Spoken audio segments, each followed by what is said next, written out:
ایک شخص نے چڑیا پکڑنے کے لیے جال بچھایا۔ اتفاق سے ایک چڑیا اس میں پھنس گئی اور شکاری نے اسے پکڑ لیا۔ چڑیا نے اس سے کہا، اے انسان، تم نے کئی ہرن، بکرے اور مرغ وغیرہ کھائے ہیں، ان چیزوں کے مقابلے میں میری کیا حقیقت ہے؟ ذرا سا گوشت میرے جسم میں ہے، اس سے تمہارا کیا بنے گا؟ تمہارا تو پیٹ بھی نہیں بھرے گا۔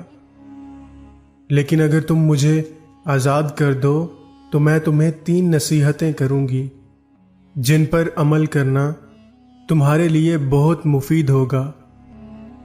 ان میں سے ایک نصیحت تو میں ابھی کروں گی، جبکہ دوسری اس وقت جب تم مجھے چھوڑ دو گے اور میں دیوار پر جا کر بیٹھوں گی۔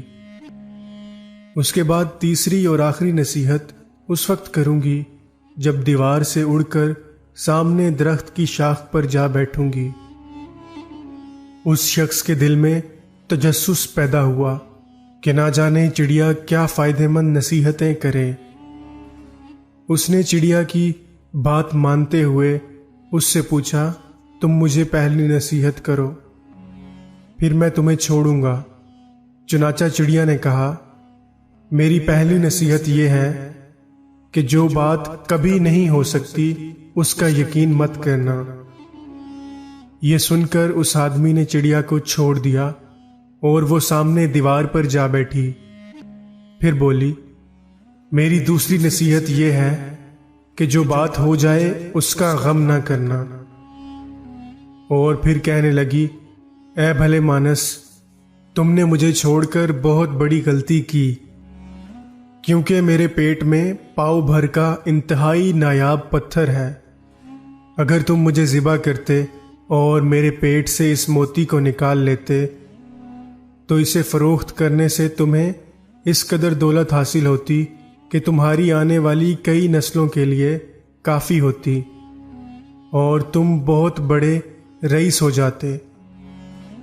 اس شخص نے جو یہ بات سنی تو لگا افسوس کرنے اور پچھتایا کہ اس چڑیا کو چھوڑ کر اپنی زندگی کی بہت بڑی غلطی کی۔ اگر اسے نہ چھوڑتا تو میری نسلیں سنور جاتی۔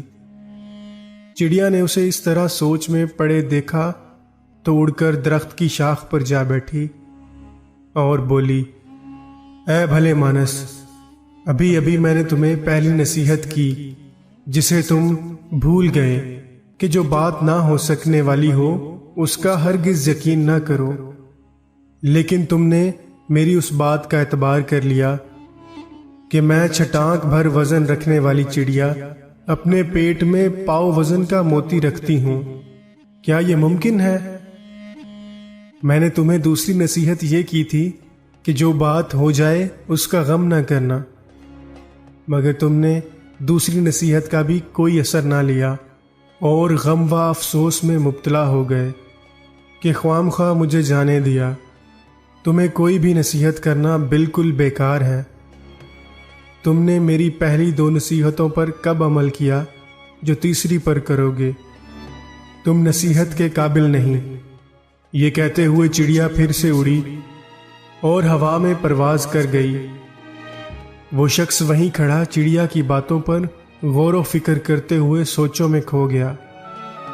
وہ لوگ خوش نصیب ہوتے ہیں جنہیں کوئی نصیحت کرنے والا ہو۔ ہم اکثر خود کو عقل کل سمجھتے ہوئے اپنے مخلص ساتھیوں اور بزرگوں کی نصیحتوں پر کان نہیں دھرتے، اور اس میں نقصان ہمارا ہی ہوتا ہے۔ یہ نصیحتیں صرف کہنے کی باتیں نہیں ہوتی کہ کسی نے کہہ لیا اور ہم نے سن لیا، بلکہ دانائی اور دوسروں کے تجربات سے حاصل ہونے والے انمول اثاثے ہیں جو یقیناً ہمارے لیے مشعل راہ ثابت ہو سکتے ہیں اگر ہم ان نصیحتوں پر عمل کریں۔